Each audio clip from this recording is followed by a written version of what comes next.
तेजस्वी प्रसाद यादव भारतीय राजनीति के सबसे चर्चित और प्रभावशाली युवा नेताओं में से एक हैं। बिहार के सबसे युवा उप मुख्यमंत्री और वर्तमान में बिहार विधानसभा में नेता प्रतिपक्ष के रूप में सक्रिय तेजस्वी यादव का जीवन बेहद उतार चढ़ाव भरा और प्रेरणादायक रहा है। खेल के मैदान से शुरू होकर देश के सबसे बड़े राजनीतिक घरानों में से एक की कमान संभालने तक उनका सफ़र बेहद दिलचस्प है। तेजस्वी यादव का जन्म 9 नवंबर 1989 को बिहार की राजधानी पटना में हुआ था। वे बिहार के दो पूर्व मुख्यमंत्री श्री लालू प्रसाद यादव एवं राबड़ी देवी के छोटे बेटे हैं। तेजस्वी यादव की शुरुआती शिक्षा पटना में ही हुई और बाद में दिल्ली के प्रतिष्ठित दिल्ली पब्लिक स्कूल आर.के. पुरम से पढ़ाई की। हालांकि उनका झुकाव खेल के प्रति ज़्यादा था, जिसके कारण 9वीं के बाद औपचारिक पढ़ाई छोड़ दी और ध्यान पूरी तरह से क्रिकेट में लगा दिया। राजनीतिक में कदम रखने से पहले तेजस्वी एक पेशेवर क्रिकेटर थे और एक ऑलराउंडर के रूप में अपनी पहचान बना चुके थे। तेजस्वी ने झारखंड क्रिकेट टीम के प्रथम श्रेणी क्रिकेट खेला। उन्होंने साल 2009 में झारखंड के लिए अपना रणजी डेब्यू किया था। उनकी खेल की प्रतिभा को देखते हुए आईपीएल की टीम दिल्ली डेयर डेविल्स, जो वर्तमान में दिल्ली कैपिटल्स के नाम से जानी जाती है, ने साल 2008 से 2012 तक लगातार अपनी टीम में शामिल किया था।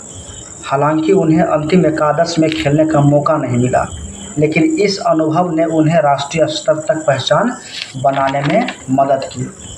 जब लालू प्रसाद यादव स्वास्थ्य और कानूनी कारणों से सीधे तौर पर चुनावी राजनीति से दूर होने लगे, तब तेजस्वी यादव ने अपने पारिवारिक राजनीतिक दल राष्ट्रीय जनता दल का कमान संभालने का फैसला किया।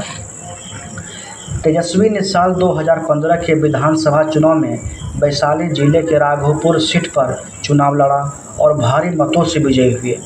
2015 में ही राजद, जदयू और कांग्रेस के महागठबंधन की सरकार बनी और मात्र 26 वर्ष की आयु में उप मुख्यमंत्री पद का शपथ लेकर इतिहास रच दिया। साथ ही उन्हें पथ निर्माण, भवन निर्माण और पिछड़ा वर्ग कल्याण जैसे कई विभाग की जिम्मेदारी मिली। तेजस्वी यादव का राजनीतिक सफर हमेशा एक समान नहीं रहा। बेहद कम उम्र में बड़ी चुनौतियों का सामना करना पड़ा। 2017 में नीतीश कुमार ने महागठबंधन से नाता तोड़कर भाजपा के साथ सरकार बना ली। इसके बाद तेजस्वी यादव को उप मुख्यमंत्री का पद छोड़ना पड़ा। हालांकि तेजस्वी ने हार नहीं मानी। नेता प्रतिपक्ष के रूप में उन्होंने कई मुद्दों पर सरकार को घेरा। मार्च 2018 में लालू यादव की अनुपस्थिति में उन्हें आरजेडी का कार्यकारी नेता घोषित किया गया। उन्होंने पार्टी को नए दौर की राजनीति के हिसाब से ढालना शुरू किया। 2020 का विधानसभा चुनाव तेजस्वी के जीवन का टर्निंग पॉइंट साबित हुआ। लालू प्रसाद की गैर मौजूदगी में चुनाव प्रचार का जिम्मा अपने कंधे पर लिया।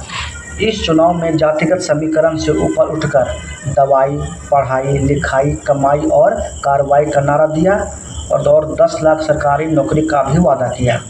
उनके अथक प्रयास से आरजेडी सबसे बड़ी पार्टी बनकर उभरी। हालांकि थोड़े अंतर से बहुमत पाने से चूक गए। इस चुनाव में तेजस्वी अपने आक्रामक चुनावी प्रचार शैली से देश के सबसे परिपक्व युवा नेता के रूप में स्थापित हुए। अगस्त 2022 में बिहार की राजनीति ने एक बार फिर करवट ली और नीतीश कुमार ने एनडीए से नाता तोड़कर आरजेडी के साथ सरकार बनाई। एक बार फिर तेजस्वी बिहार के उप मुख्यमंत्री चुने गए। इस बार उन्हें स्वास्थ्य, पथ निर्माण, शहरी विकास और ग्रामीण कार्य जैसे कई महत्वपूर्ण विभाग मिले। अपने कार्यकाल में उन्होंने युवाओं को सरकारी नौकरी देने की प्रतिबद्धता पर काफ़ी तेज़ी से काम किया। जनवरी 2024 में नीतीश ने एक बार फिर पलटी मारी और एनडीए में शामिल हो गए, जिसके कारण तेजस्वी को पुनः विपक्ष में लौट जाना पड़ा। 2025 का विधानसभा चुनाव हाल ही में संपन्न हुआ, जिसमें उम्मीद के मुताबिक नतीजे नहीं मिले और वर्तमान में विपक्ष के नेता के तौर पर कार्य कर रहे हैं। इस राजनीतिक दौर के